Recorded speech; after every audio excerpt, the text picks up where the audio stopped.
Welcome to Radio Naturopath, the talk show about health and natural medicine. This show will first be broadcast on Wednesday, August 26, 2026, on 91.7 FM WHUS stores. I am Fran Storch, ND, naturopathic physician. My co-host Ron Menezes is still doing election stuff. We're coming to you live from beautiful Mansfield Hollow, Connecticut. Comment below to let us know you're here and ask questions. You can also email me at radionaturopath@gmail.com. If you'd like to listen to the show at another time, you can check out our podcast at whus.org, iTunes, Spotify, Patreon, and Buzzsprout. You may also watch the recorded Facebook Live episode at Fran Storch ND for 30 days, and also on my YouTube channel at Radio Naturopath. The views expressed on this program do not reflect the views of the staff, management, or licensee of this station. The information presented on this show should not be construed as medical advice or direction. If you're having a medical condition, please consult with your physician. So health-wise, again, I'm doing okay. I think the Lyme, I have a little bit of a concern because I'm going to finish my antibiotics very soon. And when they're finished, the thing that antibiotics do for you is they lop the top of the head off the monster. So what they do is they kill active forms of Lyme disease. And the other thing they can do is drive spirochetes into persister forms, so into your L form, your stationary phase, or into your encysted phase. So I'm concerned that by taking 2 months of antibiotics, that I might have some cystic forms, some persister forms in my body, and that once I stop taking the antibiotics, they're going to come out of hiding. Meanwhile, of course, I'm still going to take herbs. Once I stop the antibiotics, I'm not going to stop taking Buhner herbs, and I may be able to increase the Buhner herbs and tolerate them better because I won't be on the antibiotic. But I'm having small doses of Cryptolepis, Hotunia, and Kudzu, plus I'm taking cordyceps and motherwort, and lots of detox stuff. I'm taking chlorella and spirulina and milk thistle, and a lot of antioxidants. So it's quite possible that everything I'm doing together is improving my health. One of the big things that I'm noticing is that I have more energy overall. I do get tired at the end of the day, but it's a normal tired. I'm having less episodes of crushing fatigue, which is very exciting. So if you have stealth microbes, it's worth treating them. And if you're not sure if you have stealth microbes, you can take up with a natural medicine practitioner of some kind, and they can help you detect if you have certain stealth microbes and just give you ideas on how to avoid system disruptors. And system disruptors is the big term that Bill Rawls uses in his books. So system disruptors are going to be things like stress, eating processed food, eating food intolerances, not resting, not getting exercise. And on the other hand, if you do basic lifestyle things, you're going to feel a lot better. So getting adequate sleep, energy pacing, and all that stuff. The big thing that I had is these energy crashes, and the energy crashes are just not as bad, which is very exciting. I am still concerned about my spinal stenosis. The pain and weakness in my legs goes up and down depending on the day, depending on what I've done, making me wonder if I should go back to a neurosurgeon and consult a neurosurgeon again and see if there are any surgical options. Meanwhile, my natural medicine practitioners, my PT, acupuncture, chiropractor, are all pretty certain that if I do some basic stuff, I'm going to be able to improve this. One of the things I have thought about is actively trying to lose weight. I'm not eating a lot of food, but I do tend to eat more sweets than I ought to. And if I actually actively lost some weight, I might feel better. I might and I might not, because I've read, people report some people lose a bunch of weight and their spinal stenosis pain improves and some don't. It makes sense because when you're off balance, if you have a lot of abdominal fat, it's going to pull you forward and it's going to pull you off balance and put more strain on your spinal column. And the other thing is, on the one hand, when you're heavier, if you ride your bike, you're hauling around more weight, so you actually get stronger, but it's harder to work hard. So say if you're climbing a hill, it's much harder to climb a hill if you have extra weight. I do see men who weigh 20 to 30 pounds more than me climb hills faster, but they probably have more muscle mass than I am, and they are probably able to get more consistent exercise because a lot of them are retired. So, I mean, I am limited as to how much exercise I can get because I have to pair the exercise with running a business.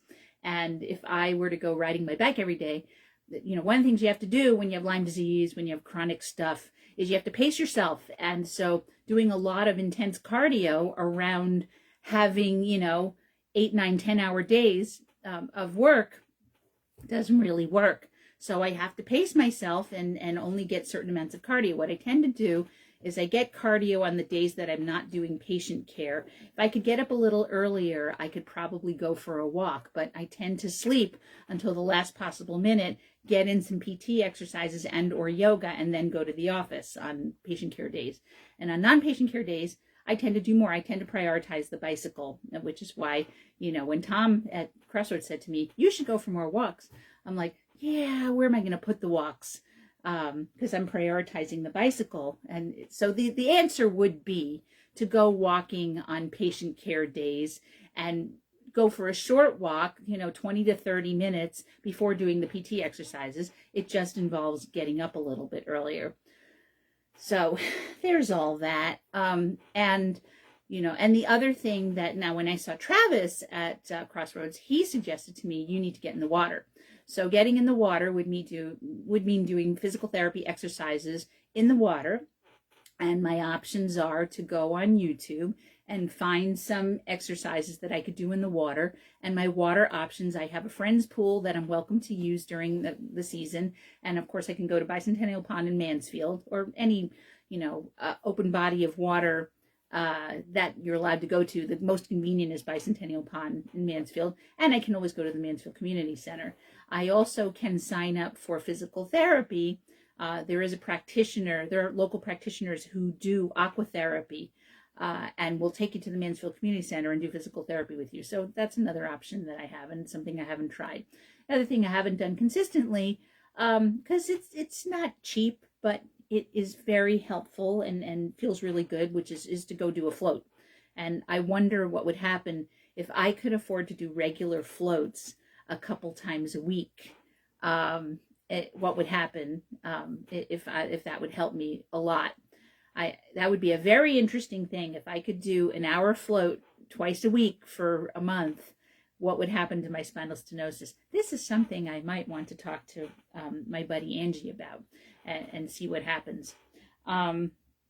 So that would be really cool if I could do that. And it's a great form of therapy. It's very relaxing. You're in a ton of Epsom salts and you have no gravity and you don't have to do anything. You don't have to do exercises. You're just floating and you're getting, you're getting all the tension out of your muscles and you're making it so that your spinal segments can open up, which is what I really need. So I'm interested in that. So those are things that I'm working on. We'll keep you posted.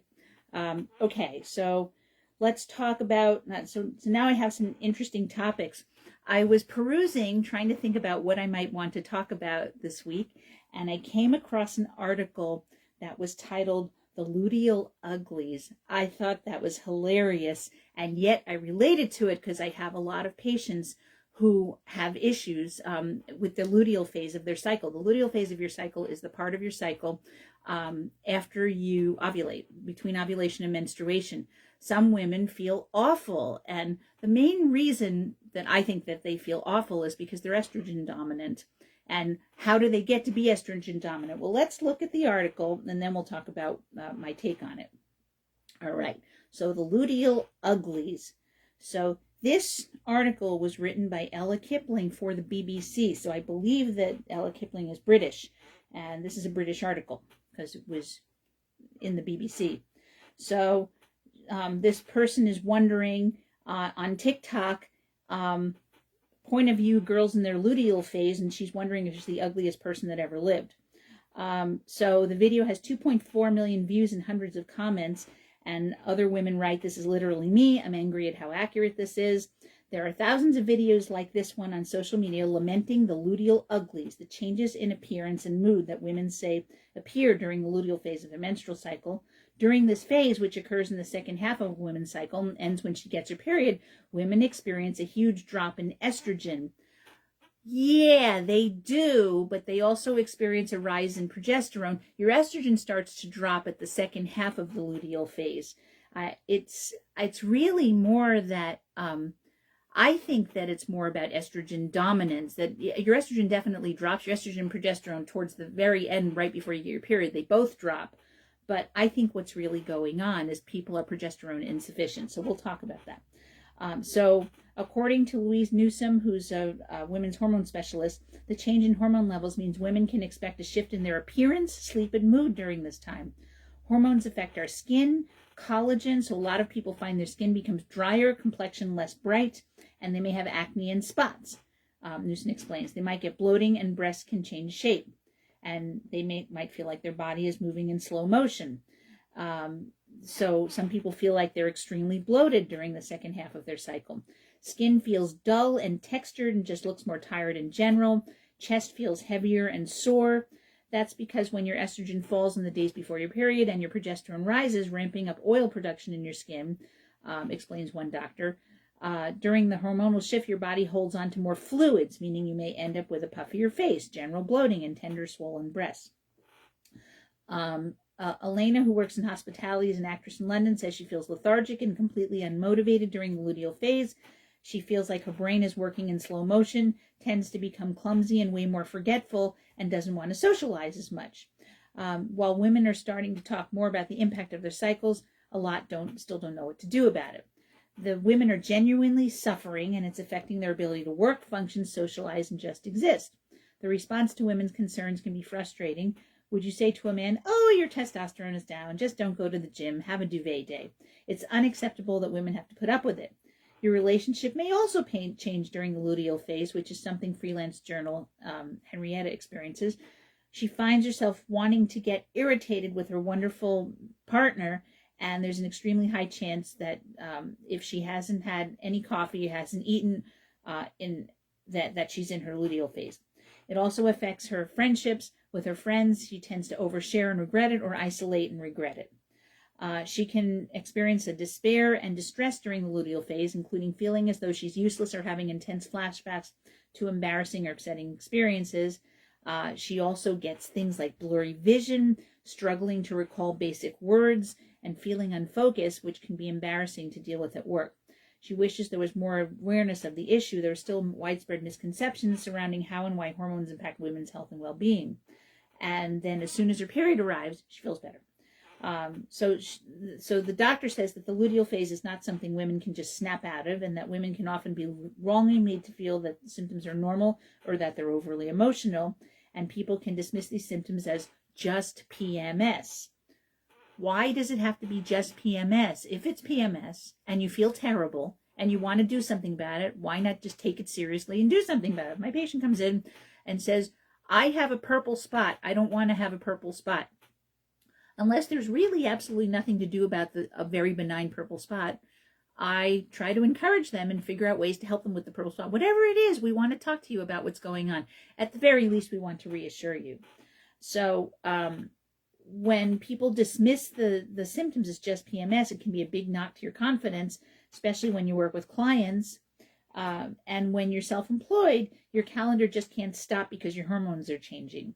More education and discussion about menstrual cycles are needed. So there's so little education that women receive about fundamental aspects of how their bodies work. I find myself frequently with patients doing a review of how the menstrual cycle works, because people, so I did it recently. I did it with a mom and daughter last week, and I talked about how the menstrual cycle works from start to finish. And I said, did you ever learn that? And they said, we learned it, but not in that level of detail. And I don't remember that. People don't remember that sort of thing, and they don't understand how the hormones work, how ovulation works, how it works to get to your ovulation, what happens at ovulation, and then what happens in the second half of your cycle. You have the follicular phase in the beginning, and you have the luteal phase after ovulation, and then you have your premenstrual phase and your menstrual phase. People don't understand how that all works. So I was very fortunate that when I was probably 9 or 10 and starting to develop, my mom sat me down and she explained the whole thing to me and told me, and I remember having multiple conversations with her and every time I had a question, she would just answer it, and she encouraged me to to ask any questions I wanted, and she kept explaining it over and over until I got it. So that was very helpful. So it wasn't a mystery to me. And then when I went to school, I got a really good review and a really good scientific explanation of how the whole thing worked. And so it was kind of drummed into me, and now I can repeat it as ad nauseum. So people want to know how to feel better during their luteal phase. There are thousands of comments. People wear baggy clothes, avoids the mirror, eat chocolate. Some people want to avoid their partners, or they just sit around and drink wine. And so those aren't great. That's probably not great advice, but it's kind of predictable. Understand that your luteal phase is predictable and temporary. Nutrition is key during the luteal phase. You want to stay hydrated, and staying hydrated can help to reduce your puffiness.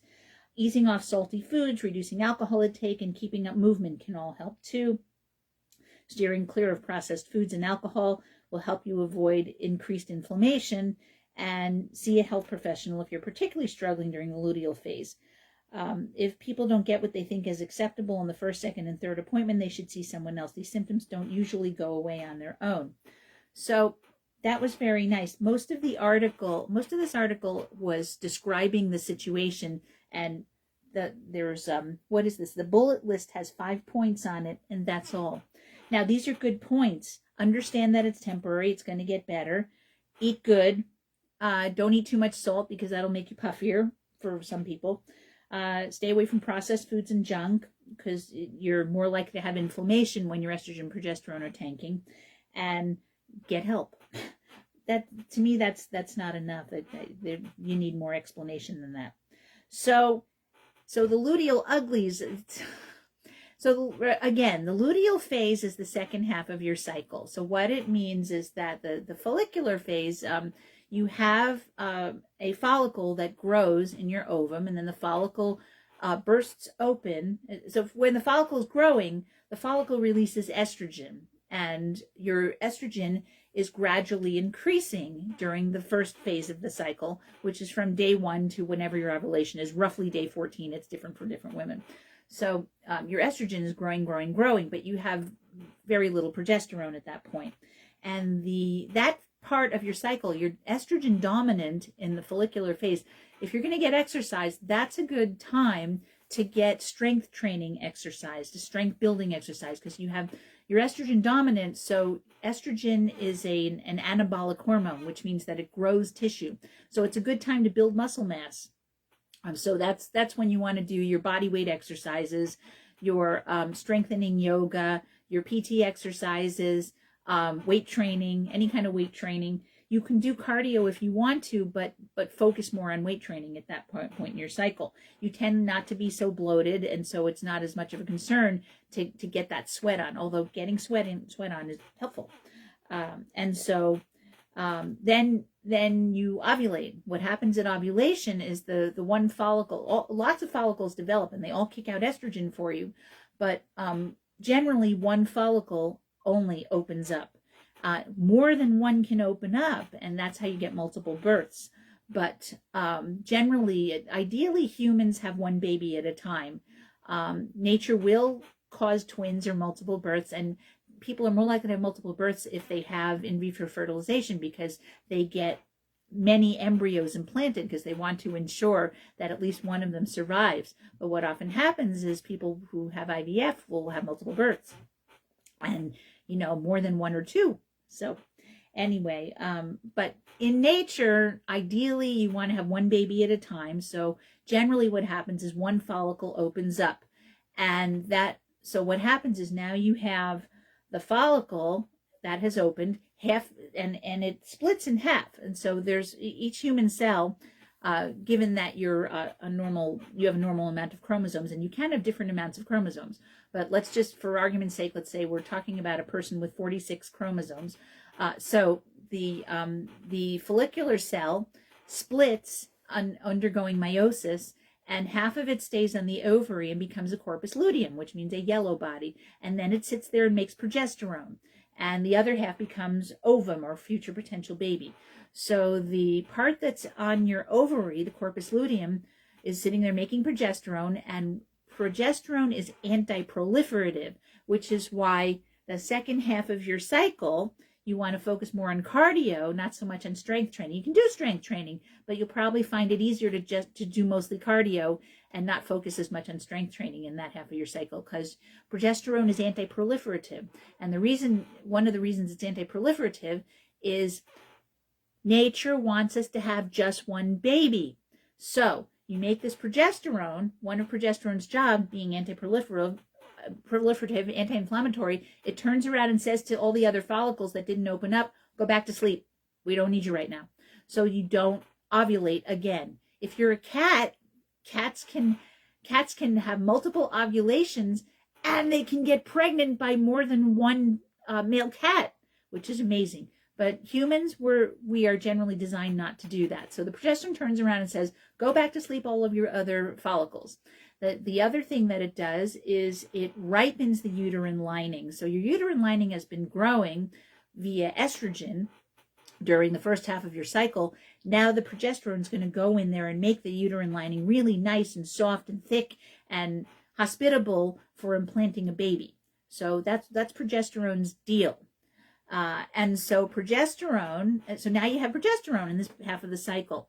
Now, if you don't respond well to progesterone, or if you don't make adequate progesterone, you don't have adequate progesterone, you're going to feel yucky poo. So why do people have inadequate progesterone? Because progesterone has a two-step process to convert into cortisol. And if you are stressed out, you see, there's basically two ways of advancing the species. One is that a childbearing person has to have more of themselves. They have to replicate themselves. The other way is that person has to be safe and not get killed and die. So if you are stressed, you're under stress, your body doesn't know the difference of whether you have 9 million deadlines to meet, or taking the kids to soccer, or if you are running away from the bear or marauding invaders. Body only knows that you're under stress. So if it feels like you're under stress, it's going to make more cortisol. So it makes cortisol from your adrenal glands, but the other thing it does is it takes progesterone, that progesterone's supposed to be there to tell your other follicles to go to sleep, and also to ripen your uterine lining, takes that progesterone, converts it to cortisol. So now you're progesterone insufficient and you're estrogen dominant. And so the progesterone, if you're progesterone insufficient, now you have an inadequate uterine lining. You're less likely to implant, because if you're being chased by marauding invaders, or running away from a bear, we don't want you to conceive, because it's going to be a lot harder for you to run away from the bear. So nature was brilliant that way in coming up with that concept. So now you're low in progesterone, but you're estrogen dominant, and that makes you feel icky, because your estrogen keeps going up and up, and you don't have progesterone to back it up. So estrogen and progesterone balance each other out. Estrogen, as I said, is proliferative. Progesterone is anti-proliferative. So if you are lacking in estrogen, you're going to just keep getting bigger and bloaty and have sugar cravings and feel upset. Excess estrogen makes you cranky. Adequate progesterone calms you down, helps you sleep, and it just helps you feel better in general. So I think what the luteal uglies, what it's really about, is progesterone insufficiency. And people who have PMDD, premenstrual dysphoric disorder, I think there's profoundly lacking in progesterone. So what you want to do is offset that luteal phase dysfunction. That's what I think is going on. So luteal phase dysfunction, people are really progesterone insufficient. And so they're saying in this article that it's because of the increasing estrogen and progesterone. I don't know that that's the case. I think it's a functional imbalance, and that you're estrogen dominant and progesterone insufficient. So how do we help with this? Well, the big thing, of course, is stress reduction. That is the number one thing that you want to do. Whether you eat good, whether you get exercise, whether you do this, that, or whatever's stressing you out, you want to calm that down, and you want to do stress reducing activities. So when you go to the naturopath, what do we tell you? The first thing we do is we do talk to you about diet, just like the lady in the article said. We want to help you. You want to avoid most refined sugar and flour. Why? Because when you have refined sugar and flour, that taxes your liver, and you need your liver to break down and excrete the extra estrogen. The other thing is, if you have dysbiosis, your gut flora is off balance, you're going to have more anaerobic bacteria. And when you have anaerobic bacteria will deconjugate your estrogen. So when you're excreting estrogen, it goes into bile. It goes through, first of all, it goes through your bloodstream, and both your liver and your kidneys filter it out. In your liver, estrogen gets conjugated. That means a hydroxyl group gets added to it. A little oxygen-hydrogen group gets added to it. That makes it water soluble. Hormones are fat soluble. When you make it water soluble, now it can dissolve in bile, and you can poop it out. And if it gets reabsorbed, conjugated, then you could also pee it out. And so that's useful. So if you have too much estrogen, your body tries to regulate how much is in there. Now, if you have anaerobic bacteria in there, the bacteria may produce beta-glucuronidase, which is an enzyme that cleaves that hydroxyl group off the estrogen. So now you have deconjugated estrogen, otherwise known as estrogen. So what happens to that estrogen that's been deconjugated? Well, it's sitting there ready for reabsorption from your colon into your bloodstream. So now you're that's another contributor to estrogen dominance. So if you have dysbiosis, how do you get dysbiosis? By eating ICO, by not eating enough fruits and vegetables and nuts and seeds and plant-based foods, and eating too much starch and sugar. So you're going to get more anaerobic bacteria, and the anaerobic bacteria is going to deconjugate your estrogen. You're going to reabsorb it. Now you're estrogen dominant. So that's one of the reasons to watch your starch and sugar during your luteal phase. The other piece is estrogen. Remember, we said that estrogen is it's an anabolic hormone. It helps stuff to grow. One of the ways it does that is it knocks up insulin. So if you eat more starch and sugar, you're going to be more likely to be insulin resistant, or at least somewhat insulin resistant. You're not going to regulate your sugars as well. Who gets what? That's why there's a thing, gestational diabetes, because the increase in hormones. You're very anabolic at that point. You're growing a baby, and you're growing you so you can grow the baby. So if you're in an anabolic state and you overdo starches and sugars, you're more likely to get diabetes. That's why some women get diabetes during their gestation, and then it goes away once they give birth. And some women, they get the gestational diabetes and it stays with them after the birth, unfortunately. So there's a number of reasons to really watch your starch and sugar during the luteal phase. One of them is that if you're estrogen dominant, you're more likely to gain weight, and you need your liver to keep that extra estrogen conjugated so you can poop or pee it out, so you can excrete it better. And that way you're going to feel more balanced. Like I said, you want to not be estrogen dominant. You want to be estrogen and progesterone sufficient and balanced. Okay, so avoiding starch and sugar and processed foods. Processed foods are going to have chemicals in it. Again, they're going to tax the liver. You want that liver to be available for processing your hormones to keep them balanced. Do eat more cruciferous vegetables. Why cruciferous? So what's a cruciferous vegetable? Anything in the Brassicaceae family. That's the mustard family. That's going to be your cauliflower, broccoli sprouts, kale, collards, mustard greens, radishes. Those are all cruciferous vegetables. And those are cruciferous vegetables contain a compound called I3C. And I3C helps you to excrete extra estrogen.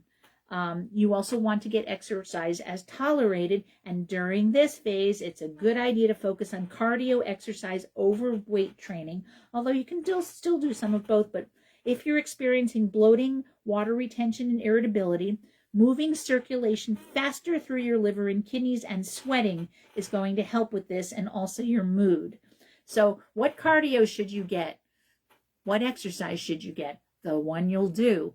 You do whatever you feel like. Dance in your living room, dance in your bedroom, go for walks inside your house, go for walks outside your house, get on a bicycle, go running, whatever cardio you like to do, row, it doesn't matter. One that's particularly good is swimming. If you can get into water, that's a great thing. Swimming is a great idea because of the hydrostatic pressure.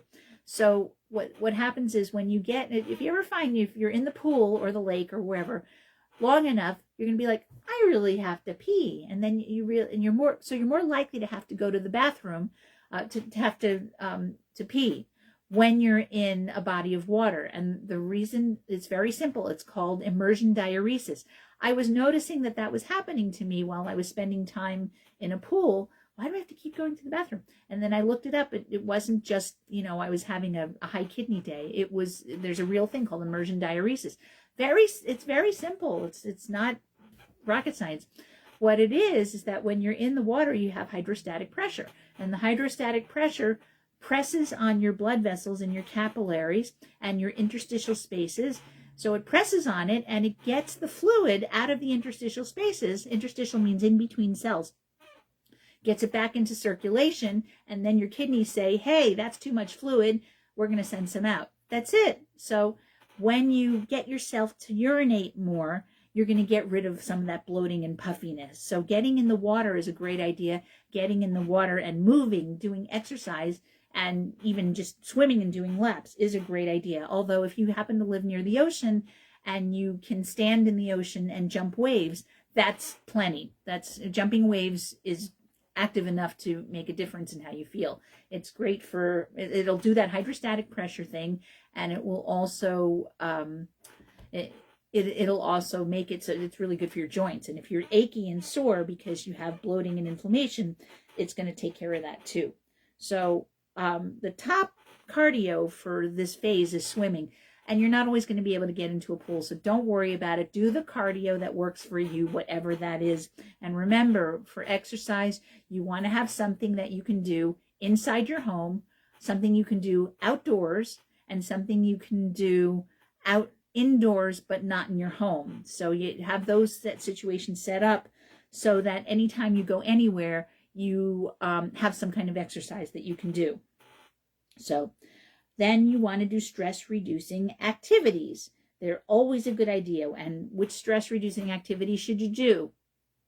The one you'll do, the one you like, the one that's easy for you to do. When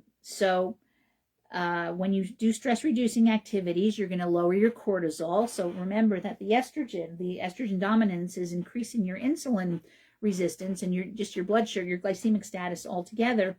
So when you lower cortisol, you're going to lower your glycemic status, because cortisol's job is to run around your body, look for stuff to break down, turn into sugar, so you put it into your blood so you have energy to run away from the bear.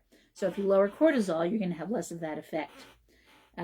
So stress reduction is the one you'll do: yoga, meditation, taking naps, taking time in nature, deep breathing, using a vagal nerve stimulating device, whatever works for you, whatever you have accessible and available.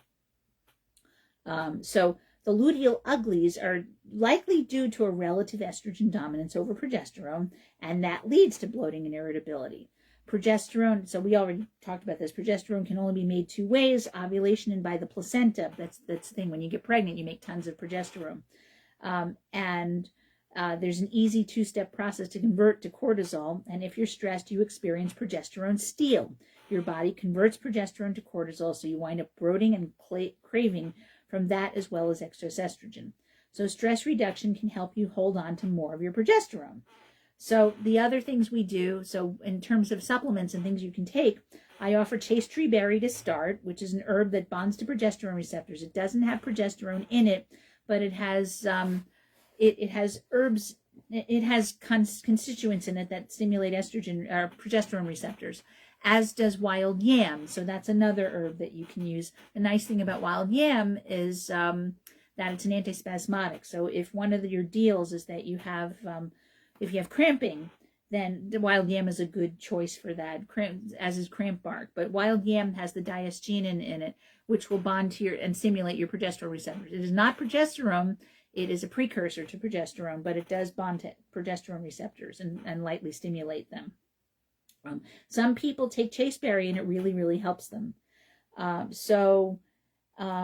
I also tell people to do your cruciferous vegetables, and they contain I3C, which encourages the excretion of extra estrogen.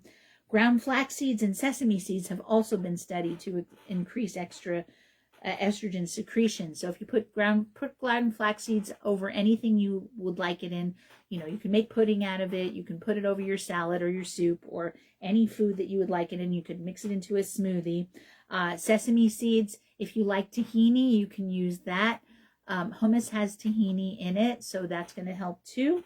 And tahini is just, it's sesame butter, ground up sesame seeds.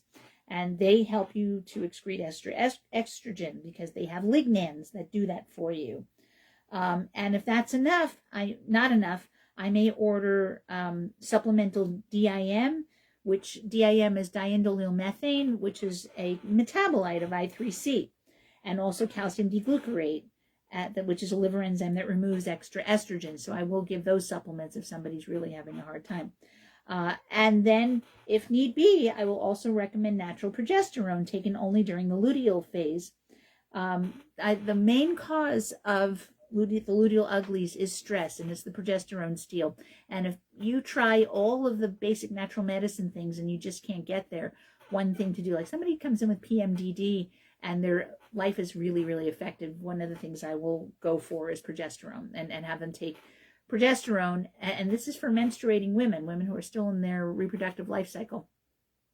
I'll have them take progesterone and we'll find a dose for them. Progesterone can be offered, it can be obtained over the counter at below a certain dose. I think it's 20 milligrams per dose.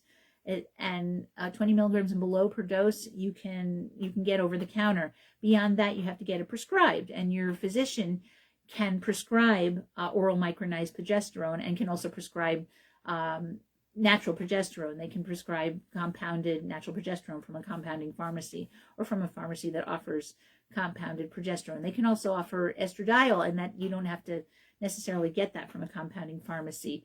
And again, estrogen can be gotten below certain doses over the counter.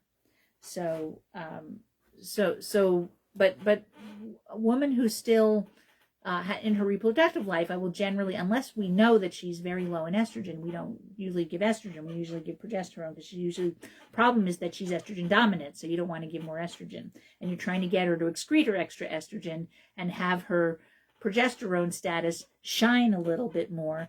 And so you're usually not going to give estrogen to a woman who's still in her reproductive life, unless you know that you've tested her and you definitely know that she's estrogen insufficient.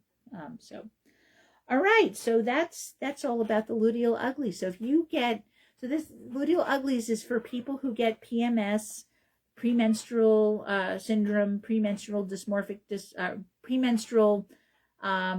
disorder. Anybody who feels terrible the second half of their cycle. That is something you really can talk to a naturopathic physician or another kind of somebody who's a functional medicine person, or somebody who really wants to do a holistic approach to the menstrual cycle. That's who's going to be able to help you. And if you go to a practitioner that can't spend a lot of time with you sorting it all out, you may be disappointed, which is what happens to a lot of women, that why can't my doctor help me with this? Because it's not simple. It's the fix for it is lifestyle stuff. And so who talks to you about lifestyle stuff? Naturopathic physicians and functional medicine people who can doctors who care about it and can spend time with you. So that's who you want to see. All right, so let's go on to the next thing. We want to talk about how plant-based diets are good for diabetes prevention. So let's see about this. So there are people who are like all about everyone should eat plant-based, everyone should eat meat-based. And where am I? I am, you guess, somewhere in the middle. I am with everybody should eat the diet that works for them, whatever that is. My diet is called the Fran diet. If your name is Joe, your diet is called the Joe diet. If her name is Alicia, her diet is the Alicia diet, whatever that is. And that's what I tell my patients. What's the best diet for you? And they say plant-based. I said, no, best diet for you is insert patient's name here, diet, whatever that is. And because everybody's different. You have biochemical individuality. you have blood type, you have body type, you have preferences, you have level of physical activity, you have health conditions. So you have to factor all those things in, and then you have to give advice tailored based on what works for that person, based on who they are and what their body is doing. All right. So should you do plant-based or low carb for diabetes prevention? So there's new research that says people are willing to make dietary changes to help with diabetes, but don't always understand which type of diet is best for diabetes. Research indicates that a plant-based diet is better for diabetes than a low-carb diet. Who knew? The best way to get started is with small changes like meatless Mondays. Experts say it's not necessary to be vegan to reap the benefits. So you don't have to be vegan, but you can have some days where you don't eat meat. Unless you're a person who, if you don't have meat, you feel weak and tired and awful the next day. And that would not be me. You know, I do well. I did well when I was a vegetarian, but now I feel like with stress and with menopause, I need to eat some animal protein. But I don't need to eat huge amounts of animal protein. So I will eat tofu, I will eat beans, I will eat nuts and seeds, but I also eat some animal protein. And I'm not a big steak person. I'm not a big mammal person. I mostly don't eat mammals. The only way I can seem to eat mammals is if it's processed. So I get healthier processed mammalian protein in the form of meat sticks and jerky. Although jerky, I really prefer chicken or turkey jerky. My favorite kind of jerky is turkey jerky. I don't tend to get a lot of animal-based jerky. The meat sticks I can tolerate. So if I can get a pork meat stick or a beef meat stick, and that I can tolerate, really because it's processed, because my body is just not excited about digesting heavy meat. And it's okay with digesting poultry and fish, as long as it's not too much. And my body is very happy to digest vegetarian foods, vegetable sources of foods. So I do not get gas bloating from eating the big salad or eating the stir fry or eating a lot of beans. And not everybody is like that. And if that's you, I'm going to work with you on that. I'm not going to say you have to eat like me, because you shouldn't eat like me. You should eat like you. We just said that the best diet for you is the insert patient's name here diet. Okay. So this is very interesting. There's research that indicating that a plant-based diet is better for diabetes than a low-carb diet. I can't imagine that that's across the board, because what did I say last week? I never generalize. Thank you, Ron Coleman. Okay. Best way to get started is with small changes like meatless Mondays, and it's not necessary to be vegan. So new research suggests that most Americans are open to making dietary changes if it could help prevent or control diabetes. There was a national poll by the Physicians Committee for Responsible Medicine and Morning Consult that found that 65% of U.S. adults would consider adopting a low-fat, plant-based diet if their doctor recommended it. While many people know that eating more vegetables and fruits can lower diabetes risk, far fewer are aware that a low-fat, plant-based eating pattern, which is rich in fruits, vegetables, grains, and beans, can help prevent or even reverse the disease, and only very few respondents understood that. So people are open to diet change, but they don't know what to do. The poll surveyed over 2,000 U.S. adults, aiming to assess awareness of dietary approaches to type 2 diabetes prevention and management, as well as openness to trying plant-based eating patterns. Respondents were asked about knowledge of the role of fruits, vegetables, and plant-based diets in reducing diabetes risks, and about their willingness to adopt such diets if recommended by their physicians. Among respondents whose healthcare providers had discussed type 2 diabetes with them, 57% knew that high vegetable intake can lower their risk, and 34% were aware that high fruit intake can also do this. However, only 21% recognized that a low-fat, plant-based diet could help prevent or improve type 2 diabetes. Does it have to really be low-fat? So when they say low-fat, are they saying low-saturated fat or low animal fat? I guess. The poll also revealed a striking misconception. Half the adults who had spoken with their doctors about diabetes believe that a low-carb diet is the best approach. So plant-based diets help lower diabetes risk. So research that was cited by the Physicians Committee indicates that low-carb diets based on animal products are associated with an increased risk of type 2 diabetes. Who knew? Specifically, diets emphasizing animal protein and saturated and trans fats. Well, of course, the trans fats are the most concerning to me. They are linked to a 35% higher risk of developing type 2 diabetes, and that risk rose to 39% if the diet also minimized whole grain intake. So these low-carb diets. So this study is suggesting low-carb diet is not where it's at. So the committee explained that eating less types of certain fats, especially from animal products, fried foods, and oils, allows insulin to work more effectively. So you want to eat the kinds of oils that support insulin. So that's going to be your omega-3s and your healthy omega-6s and your omega-9s. And they're suggesting not so much saturated fat. I don't know that that's true. If you're overdoing saturated fat, but again, everybody's different. If you're overdoing saturated fat, it could be an issue.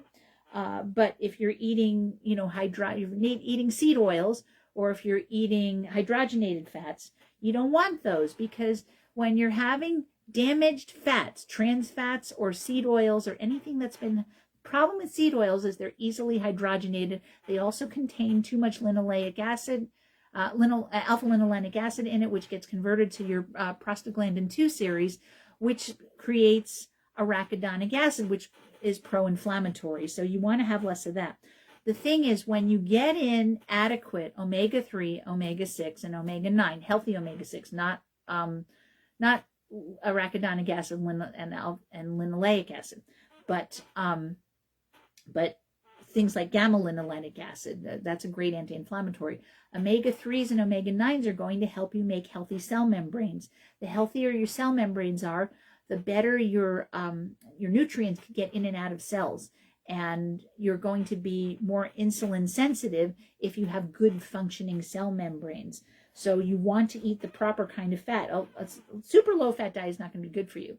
That we do see that people who are vegan who eat too little fat, they have emotional problems and they have emotional issues, and they also have nutritional issues.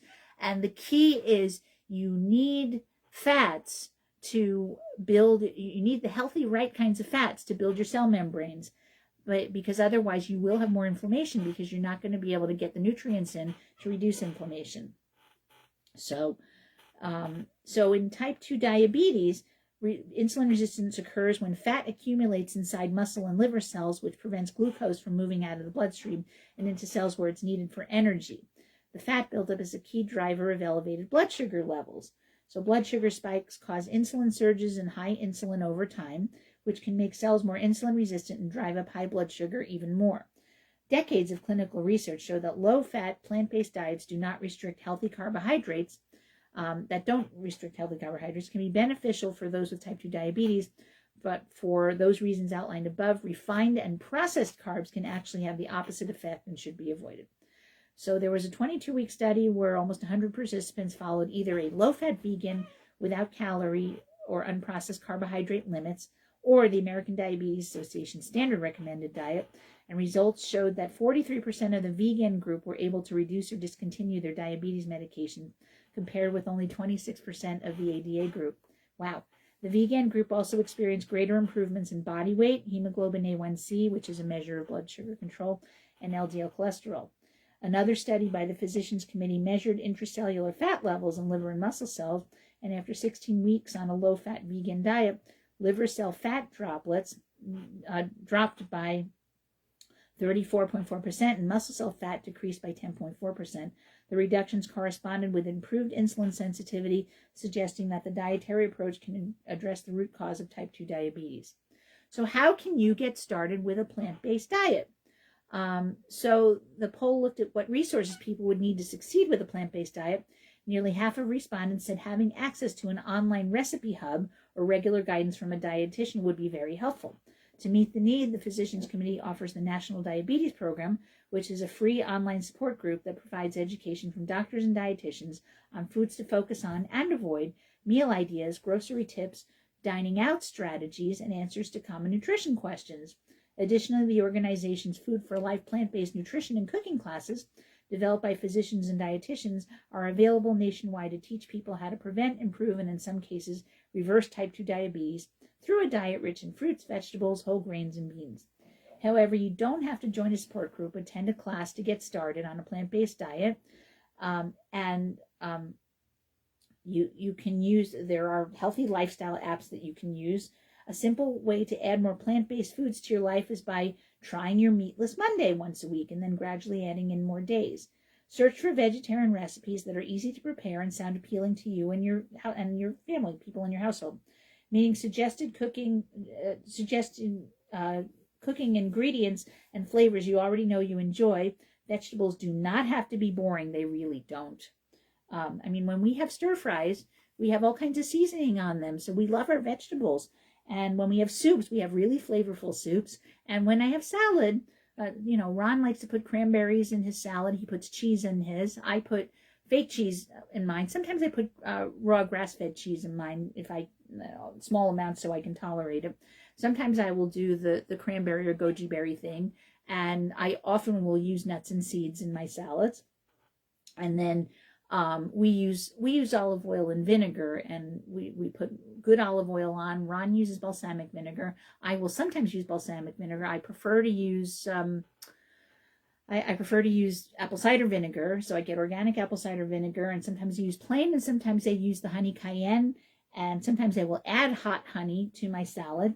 And then I'll put on other seasonings. I'll put an Italian seasoning, maybe a little bit of good quality salt or mushroom salt or black salt.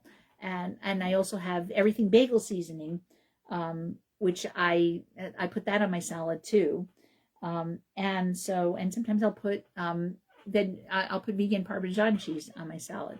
And so depending on what I feel like, I don't tend to use bottled salad dressing, because if it's made with just olive oil, it tends to get hard in the refrigerator and doesn't keep well outside of the refrigerator. And if I get a natural salad dressing that stays good in the refrigerator, it has seed oils in it. So I'm not interested in that. So I prefer to use oil and vinegar and then dress it up from there. Search for vegetarian recipes that sound appealing to you. You can also ease into a plant-based lifestyle by replacing one animal product at a time. You can try plant-based milks as a substitute for cow's milk if you want to. And you can also add more plants to your meals, vegetables, legumes, nuts, seeds. Gradually shift away from animal foods and make plants the star of the meal. That's what I often say, that you want your plants to be the star of the show. And my joke is that people eat huge slabs of meat, homeopathic vegetables, and huge vats of potatoes. And that's mostly not good for people. There are some people that might be good for, but it's mostly not good for people. What you really want to do is eat vegetables, protein, and or vegetables, protein, and starches. So it's really it's really something that you want to that you want to look at. That eating, so for most people, eating more plants is a good idea. I can't say it's good for everyone, because it probably isn't. And there are some people who do really well on the carnivore diet or with a high protein diet. I am just not one of them. And in my experience, so this is not as popular as it used to be, but there are different systems that group people into mostly carnivore, medium, and mostly vegetarian groups. So, for example, Mercola has it has a high carb, a medium carb, and a low carb group that he would put you into. And the blood type diet, if you're blood type A, you tend to do better leaning towards vegetarianism. If you're blood type B, you can eat certain kinds of meat and some dairy protein. If you're blood type O, which is most people, you do better with avoiding dairy and doing a bit of animal protein and doing plants, but less plants than if you're a blood type A. Blood type A can do better with legumes, whereas blood type O tends not to do that way. And then, you have the metabolic effect, which was my colleagues, Jade and Keone Tita. And they talked about sugar burners, fat burners, and sort of in-between burners, moderate burners. So if you're a sugar burner, you're going to do much lower amounts of carbs than if you're a fat burner. And then there was one that was in the middle as well. So people tend to be grouped. Those are three large groups of people, and you can figure out which one is you and then work from that. If you get one of these plans where everybody should eat this way, so you talk about Dr. Gundry, for example. Dr. Gundry is nobody should eat lectins. And that's controversial. And he's saying nobody should eat cashews. Nobody should eat this. You should only eat tomatoes if they're peeled because of the lectins. I don't think that's useful. Now, if you are following the Gundry diet and you are doing great with it, mazel tov. Blessings on you. Keep doing it. But the thing is, my concern is when you start getting super specific about which vegetables you should eat, the problem is that most people are eating processed food, they're eating too much bread, they're not eating a lot of vegetables, they're eating basically animal protein and refined starch, and that's all they're eating. You want to get them over to eating vegetables, and don't give them restrictions as to which ones. That you want them to go ahead and figure out which ones they're going to like. And if they have broccoli and they get horrible gas, then of course don't eat the broccoli. But let them figure out what they like and what works for them and how to season them and how to get it healthfully for them. So I'm not a big fan of diet plans that restrict which fruits and vegetables you should eat. That I'm much happier to tell people, here, have fruits and vegetables, see how you feel when you eat them, and figure out which ones you like and which ones agree with you. And see if you can cut back on the refined starch and the refined foods and all that stuff. And then ultimately you figure out, when you start to listen to your own body, you start to figure out what foods work for you, whatever that looks like. All right. So very good. So that was exciting. Plant-based diets are good for diabetes prevention. That's the new latest. So you don't have to give up on brown rice or quinoa, apparently. That you can have some of that. I wouldn't have huge bowls of brown rice, but I would have a little brown rice with your big bowl of stir fry. And, if you're going to get casual takeout, you can go to the Mexican place. That's the casual takeout place, and you're probably going to be okay. And the casual Mexican takeout places have options that have more or less protein, more or less rice. You can build your bowls the way that you want them to look. And that's the kind of restaurant that you want to go to. And of course, if you have no clue, then think about getting a meal service, because meal services, you can design the foods you want and someone else can make it. And then once you see what it's like, you could maybe start to make it yourself. All right, so I'm going to let you go because that's enough for today. You have been listening to Radio Naturopath, the talk show about health and natural medicine. I am Fran Storch, ND, naturopathic physician. You can email me with questions and comments at radionaturopath@gmail.com. If you'd like to listen to the show at another time, you can check out our podcast at whus.org, iTunes, Spotify, Patreon, Buzzsprout, and YouTube. You may also watch the recorded Facebook Live episode at Fran Storch, ND. The views expressed on this program do not reflect the views of the staff, management, or licensee of this station. The information presented on this show should not be construed as medical advice or direction. If you're having a medical condition, please consult with your physician. Thank you for listening to Radio Naturopath, your show where you can learn about the best of science and nature. We'll be back with more Radio Naturopath next week at 91.7 FM, WHUS stores, and WHUS.org. Thank you for listening.